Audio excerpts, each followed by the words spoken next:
Hello guys, we got a big 10-game NBA slate for this Tuesday.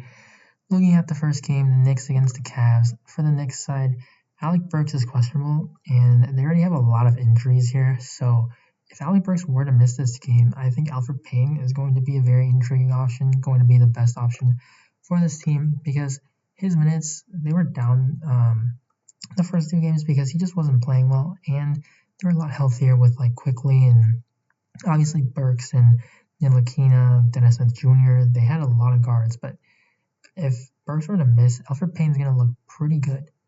And he's 5,500 against the Cavs, which the Cavs, they've been in a lot of competitive games. Their defense just isn't that good across any positions, especially at guard with Sexton and Garland. So Payton, he's a guy that can contribute in a lot of different ways. So 5,500, very intriguing. Other guys, Randall, he's kind of expensive, and Barrett, same with him. Robinson's going to be matched with Drummond, so there's a lot of foul trouble risk. Cavs side, Drummond 8,700. Kevin Love's going to be out. Larry Nan's probably going to be starting. And without Love, Drummond just looks a lot better. And against the Knicks, yes, Mitchell Robinson's a big guy, but Drummond, the types of defensive stats that he gets, it's really just absurd. And now again, without Love, 8,700 is too cheap for him when that happens, and he's going to be a core play for me. Other Cavs we can look to, maybe Garland because he's a lot cheaper than Sexton, and he has been the guy that's been getting a lot more assists than Sexton. And then for value, Dante Exum, 3,300. He did start the second half for Kevin Love, and he played like 23 minutes, so maybe that was like his limit. I would expect him to play at least like, if all the circumstances pan out the way that they are, maybe like 25 minutes. And so for 3,300, if there's no other better value, then we can go there, but not a core play. Warriors against the Pistons. Pistons are going to be a back-to-back. Blake and Rose will be back here. This game should stay competitive. Curry, 9,600. I think he's very much in play. Killian Hayes, he's just not a great player right now because he's a rookie. Wiggins in play as well. Wiseman's okay. Kelly Oubre, 5,700. He hasn't made a single three, which is pretty crazy. He just hasn't shot the ball well at all. He's been pretty much terrible. But 5,700 is too cheap for Oubre. We know he's a much better player than this, and he should break out of this slump. So this is a price that I'm willing to take a shot on. Yeah, pretty much it's going to be the main three: Curry, Wiggins, Oubre, mostly Curry, and then Oubre. Pistons side, because Griffin and Rose are going to be back, not going to be really picking anybody here. Plumlee probably going to be chalk again. I just don't really want to play this guy. Like, I didn't play any of him, probably bit me, but there are a lot of good value plays for the 28th. So against the Warriors, against Wiseman, I mean, Wiseman can shoot a little bit. He can stretch Plumlee out to the three, less rebounding opportunities. Blake's back. There's just a lot of ways that this could go wrong. His minutes have been really good. So, like for cash, I think you can definitely play Plumlee. He's probably going to be one of the better plays, but I'm playing a lot of tournaments. I just don't want to play Plumlee when they're 10 games and he's going to take up one of your center spots. For Boston, they're playing again against the Pacers. Tatum's 8,800. There's no Kemba Walker still. So Tatum, he should really be a 9K player. He hasn't had like a truly great fantasy game, but you know it's coming. You know he's going to put up like 50, 60 plus points, and definitely would not be shocking at all if we're here. Jaylen Brown's okay as well because he's the second option. For value, there's not much. Like Teague's minutes aren't there. Robert Williams, he had a lot of good defense stats last game. He could do it again, but this isn't like the best matchup. I know it's the same like team, but he's just not someone that's going to be super consistent. Tristan, Tice, they can all steal those minutes. Pacers side, Sabonis looks pretty good, 8,600. He was the player of the week last time for East.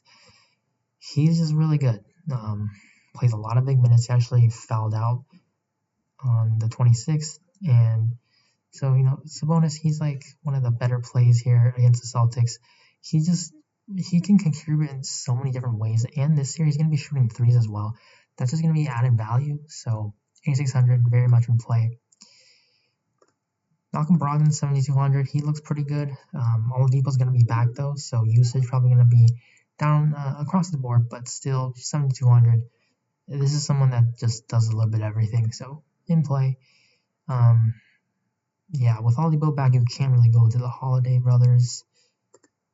For the Raptors side, this should be a very good game. Joel Embiid is probable. I like Lowry and VanVleet a lot more than Siakam, but all three of them are in play. Really, the only three guys I'm going to look to here, because Lowry and VanVleet, they really should be 8K plus players. They're really good rebounding and assist guards. They take a lot of threes, and Lowry, he does not rebound this poorly. He's small, but he averages like 5 or something rebounds a game. And so this price tag is still too cheap for him, even though Philly does have a good defense. Same with VanVleet. So I'm going to prioritize Lowry over VanVleet, but it's more because of like the way the rotations work. Lowry gets stacked with Siakam, VanVleet's playing with him, so I just rather go with Lowry. For the Philly side, with Embiid back, you can't really go with like Dwight, Tobias, and Simmons, but Simmons, Embiid, gonna be the two guys I probably go to here. A competitive game. Embiid, I mean, he's one of the best offensive post centers in the game. They've lost Baca and Gasol, so this should be a way better matchup against the Raptors for him in the past. Simmons 800, we know he's triple-double threat, so he can do it. He now has guard and forward eligibility, which is nice.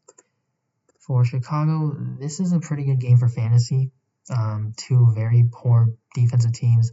Zach LaVine, 8,400, priced up, but still going to be in play. He can always catch fire, and it is the Wizards. Kobe White, same type of player, really, because he's also someone that can catch fire from three, but minutes are a little bit less secure, obviously.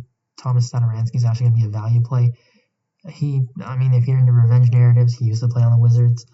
Wendell Carter, priced up now, though. Lauren Markkanen is questionable, so that's pretty notable, but we're going to have to wait for what value play we could go to there. For the Wizards side, Russell Westbrook looks pretty good. He is going up against the Bulls, which they're not a good rebounding team, and the Wizards aren't either. So Westbrook just has a lot of good rebounding opportunities. Much rather go Westbrook over Beal. Bertans going to need to see on the minutes limit. Denny Avdia with Westbrook back, his usage just goes away probably, so not going to be on him. So for the Wizards side, it's going to be just Westbrook. For Milwaukee now, they play the Heat back-to-back games. So this is going to be the first time.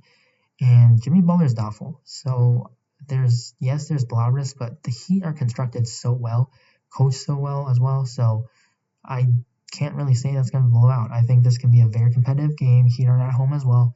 So Giannis, 10.8K. I'm fine paying up for him. Middleton looks good too. Drew's all right, but he's probably going to be third in line. Dante could be for value. Brook, just the reboundings aren't there for a center. So I think the more appealing side, though, is for the Heat. Without Butler, Bam Adebayo is going to look really good. And, of course, Dragic and Hero are going to have to handle a lot more. Milwaukee is pretty much like a three-point funnel team. So they allow a lot of open looks from three, or just more attempts, rather. So that's going to set up well for Duncan, but he's 5K, and he doesn't do a lot else. So it's going to be Dragic and Hero as core plays if Butler is indeed ruled out. Bam's going to look really good as well, but for a center at 8K, Drummond 8,700 just looks better than Bam, but for sure I'm going to have some Bam in tournaments. Avery Bradley could be a value play because he's 4,200 and he did play a lot of big minutes when Butler did leave in the second half for the Christmas Day game. For the Orlando side, Vucevic is priced down now against OKC. They are on a back-to-back, the Thunder rather, and so it's possible they could rest like George Hill and Al Horford. Not going to be too concerned about blowouts. Aaron Gordon, Orlando has been limiting his minutes, and hopefully that cap is removed, but he's a lot more affordable now. Terrence Ross is priced up, though, so I think Vucevic is going to be the play. Gordon, depending on if the minutes are higher. OKC, we have to wait if they're going to rest anyone, but just as is right now, SG is always going to be in play. 8K is just a good price tag, very affordable for him, because we know he's probably going to have a breakout year. He already did last time, but there's a lot more room for him even this year. Possible value plays, though, so you're going to have to watch for these like 3K guys if anyone's ruled out. Minnesota, without Towns, Nasri's going to start. He did play pretty good minutes, so he's going to be a value play, 5,100. D'Angelo Russell, though, he's going to get a lot more usage with Towns out, and there's certainly upside here. Malik Beasley as well. I think a lot of eyes are going to go to Russell, but Beasley, Edwards, I prefer Beasley though, because 5,900, this is someone who scores the ball really well. He takes a lot of shots, and this is an affordable price tag for him because this is like the price that we got when Town was in. So there's a lot more usage opened up. I do like Beasley. And for the Clippers side, Kawhi Leonard is questionable. They're on a back-to-back, so Kawhi's probably going to rest either this game or the next. And the next one is against the Blazers, which I would think they probably want Kawhi to play in that one because it's going to be a lot tougher. And because Kawhi really is actually hurt, he got knocked by Ibaka pretty hard. I think Kawhi probably rests this game. And because I'm gonna operate under that assumption, Paul George is going to be a core play. Minnesota's defense is not good. And they do have like some guys. Okogie is out, so that's another hit for that. And George 8,500. This is the price that we got when Kawhi was in. So I do like George a lot. And then Serge Ibaka, his usage is going to go up. Lou Williams especially as well. Their minutes were low, but because they were just blown out by the Mavs. So Lou didn't even get a second stint. Lou's too cheap, 5,100 if Kawhi is out. So George, Lou, very much in play. Gonna be most likely core plays. Actually, George definitely. Ibaka could be close, depending on obviously if Kawhi and other centers, but probably gonna have to still prioritize like Drummond. For value, Kennard did get the start for Kawhi, but I think I'd just rather go with Lou when he's only $600 more. For New Orleans, I'm gonna say it again. Zion is going to be a 9K player soon, and we're still getting him at 8,100. Ingram, honestly, he should be as well. He's been playing out of his mind. He was also the player of the week for the Western Conference, and this matchup isn't anything to be scared of. Chris Paul makes the defense better, but Chris Paul's a point guard. He's not defending Ingram, who's way taller. Ingram, Zion, they have a whole lot of upside, so I really like them against the Suns. It should be a very high-scoring game. Lonzo was fine too, Bledsoe as well. Bledsoe's been killing a lot of people, and I hope that this is the game that finally people shy away from him because Bledsoe, he's going to have a good game. If he plays well, which he hasn't been, he's going to close over Josh Hart. And this is a revenge game. He tweeted that I don't want to be here when he was with the Suns. And so if you're into that, there's that. But I prefer Ingram, Zion, most viable options for this side. JJ Redick worth some tournament shots if there's no like other value that stands out. Because if he's not shooting well, he's not going to get the minutes. Phoenix side, Booker's priced up. Chris Paul and DeAndre Ayton going to be the favorite plays here. Crowder's okay, but most likely he's going to be on Zion, so that's going to be tough. Paul and Ayton are just too cheap. New Orleans, individually, they have some good defenders like Lonzo, but they play really fast. It's just going to be helping this become a very good fantasy game. So I really like DeAndre Ayton against Steven Adams. There could be some foul trouble risk with Zion driving, but, I mean, you can't be scared about that because Ayton has 50-point upside. Like, we've seen him when he's not in foul trouble. He's been really good. The last game was a blowout, so that's why he got 37, but like he was on his way close to 50 almost probably if he got that last fourth quarter stint. So he's too cheap. Chris Paul, same thing. If he gets his minutes, which they're not on back-to-back, he has a lot of upside. This is way too cheap for him.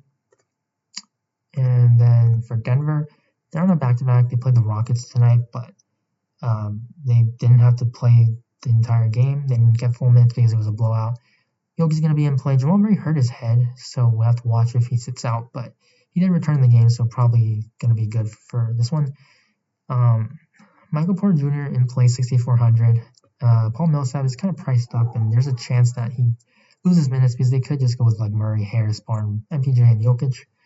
So Denver's not like that appealing on the side. I think Murray's okay, 7K, and Jokic has been out of his mind, so certainly in play, but there are a lot of good center options on this slate. Now, Sacramento, they've been priced down. De'Aaron Fox has been 8K plus. 7,600 is very good. Marvin Bagley, Harrison Barnes, they've all been priced down. So Bagley, I think he's going to be my favorite player because he has monster upside. I've said it before. He has 40-plus point upside. If he's able to stay healthy, plays really well, he'll get way more minutes. He'll play in his 30s. So I really like Bagley for tournaments. Overall, entire slate, core play, Drummond for center, and then with Butler being doubtful, I'm going to have to go with Dragic and Hero. Their minutes get staggered a lot, so it really helps them both hit their ceilings. And then because I do think Kawhi's going to rest. If he doesn't, obviously I'll update it on Twitter. Make sure to follow me on there at Boffles. Link will be in the description. But Paul George, going to be a core play if Kawhi is out. And it's going to be great if we don't know before lock, because you're going to get really low ownership. There's 5 games that lock at 4, and there's a 2-hour gap here. So if not, I mean, this is going to be a big edge. And then Lou Williams, because he's basically the second option then. So Dragic, Harrow, Drummond, Paul George, Lou Williams going to be the core 5, and I'll make sure to update this with the news when it comes out tomorrow. So thank you guys for watching. If you enjoyed the video, please leave a like before you go and subscribe to the channel. Going to be more videos posted throughout the NBA season. So thank you guys again, and see you in the next video. Bye.